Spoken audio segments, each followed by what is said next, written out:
नमस्कार।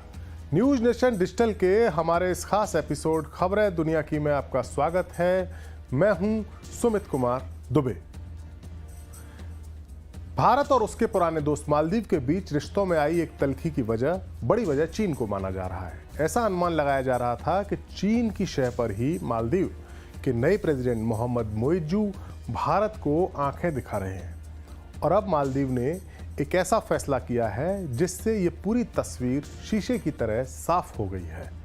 दरअसल मालदीव ने अपने समुद्री तट पर चीन के एक जासूसी जहाज को लंगर डालने की इजाजत दे दी है।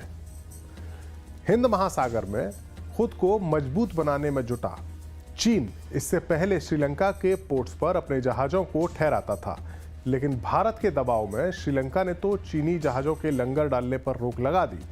लेकिन अब चीन ने अपने नए चेले यानी मोहम्मद मोइज्जू के देश मालदीव में वो मकसद या वो मुकाम हासिल कर लिया जो भारत के लिए बेहद खतरनाक है।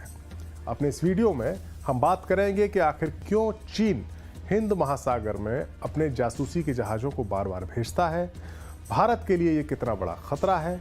लेकिन पहले ये बताते हैं कि हाल ही में चीन यात्रा से लौट कर आए मोहम्मद मोइज्जू की सरकार भारत को परेशान करने वाले अपने इस फैसले को कैसे डिफेंड कर रही है।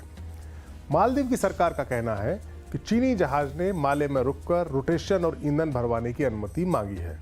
चीनी जहाज मालदीव के समुद्री क्षेत्र में किसी तरह का रिसर्च का काम नहीं करेगा। मालदीव हमेशा मित्र देशों के जहाज़ों के लिए एक स्वागत योग्य देश रहा है।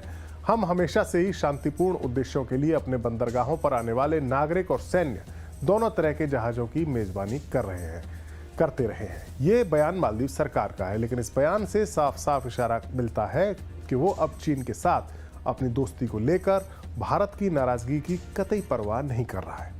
अब हम आपको बताते हैं कि मालदीव का चीन के प्रभाव में आना भारत के लिए क्यों एक बड़ा खतरा है।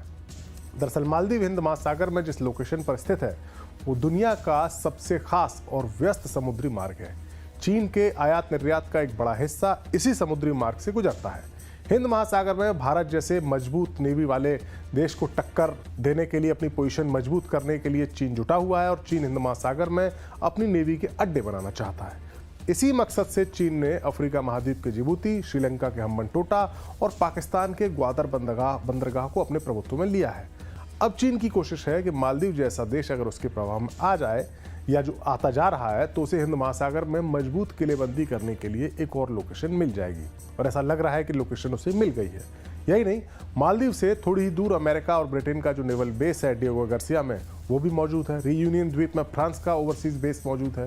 यानी मालदीव में अपना अड्डा बनाकर या मालदीव पर प्रभाव जमा कर चीन एक साथ अमेरिका, फ्रांस और भारत पर फौजी निगरानी कर सकता है, जासूसी कर सकता है। मालदीव की इसी लोकेशन की वजह से ही ये मुल्क अब चीन का चहेता बन गया है और वो उसे अपने कर्ज के जाल में फंसाकर, जैसे उसने बाकी देशों को फंसाया है, वहाँ अपना नेवल बेस बनाने की फिराक में है। हालांकि नेवल बेस बनने में तो वक्त लगेगा, लेकिन उससे पहले चीन मालदीव में अपने जासूसी जहाज को रुकवाकर या उसका लंगर डलवाकर अपने मकसद को हासिल करना चाहता है। दरअसल हिंद महासागर एक ऐसा इलाका है जहां चीन अपनी नेवी को मजबूत करने की हर तरह की कोशिश कर रहा है। कई एक्सपर्ट्स ऐसा मानते हैं कि चीन के जहाज, जो रिसर्च के जहाज होते हैं, वो यहाँ सर्वे करके अपने मुल्क की पनडुब्बियों के लिए, उनके नेविगेशन के लिए मैप और बाकी डेटा इकट्ठा करते हैं ताकि अगर युद्ध के वक्त, ऑपरेशन के वक्त उनकी पनडुब्बियों को सटीक रास्ता मिल सके, वो भटके नहीं।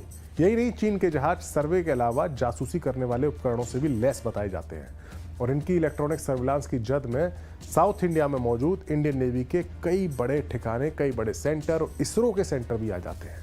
पहले चीन अपने जहाज़ों को रुकवाने के लिए भारत के पड़ोसी श्रीलंका के पोर्ट्स का इस्तेमाल करता था, लेकिन काफ़ी डिप्लोमेटिक जद्दोजहद के बाद, भारत के काफ़ी दबाव के बाद श्रीलंका ने चीनी रिसर्च शिप्स को 1 साल के लिए अपने यहाँ लंगर डालने पर पाबंदी लगा दी। यही वजह है कि अब चीन ने मालदीव के तौर पर एक नया मोहरा खोज लिया है।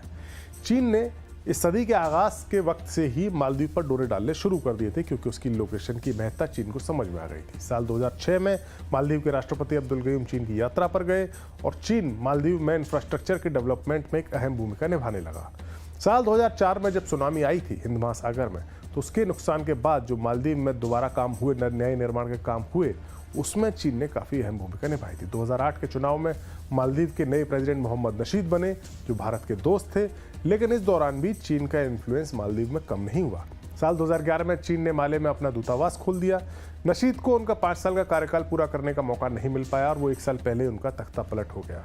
2012 में उन्हें हटाया गया और मोहम्मद वहीद 1 साल के लिए मालदीव के प्रेसिडेंट बने। साल 2013 में मोहम्मद गयूम के ही सौतेले भाई अब्दुल्ला यामीन प्रेसिडेंट बने मालदीव के, और उन्होंने प्रेसिडेंट बनते ही अगले 5 साल के लिए यानी 2018 तक मालदीव चीन को वो कुछ हासिल करा दिया जिसकी योजना चीन ने बनाई थी। चीन अब मालदीव के व्यापार, उसकी सिक्योरिटी और इंफ्रास्ट्रक्चर के मामले में एक बड़ा प्लेयर बन गया है और मालदीव चीन के कर्ज में डूबता चला जा रहा है। अगर एक आंकड़े की बात करें तो मालदीव पर इस वक्त सबसे ज्यादा कर्ज चीन का ही है और इसके लिए वर्ल्ड बैंक जैसे बड़े संस्थान चेतावनी भी जारी कर चुके हैं। हालांकि साल 2018 में हालात में थोड़ा बदलाव आया और भारत के समर्थक माने जाने वाले मोहम्मद सोली ने चुनाव जीता और मालदीव में चीन को और ज़्यादा पैर जमाने का मौका नहीं मिल सका। उसकी भूमिका थोड़ी लिमिटेड रही, लेकिन 2023 के चुनाव में चीन के ही मोहरे मोहम्मद मुइज्जू की जीत ने अब इस इलाके का पूरा खेल पलट दिया है और मालदीव पूरी तरह से चीन के प्रभाव में जाता हुआ नजर आ रहा है। हमारा वीडियो आपको कैसा लगा? अपनी राय हमें ज़रूर बताएं। नमस्कार।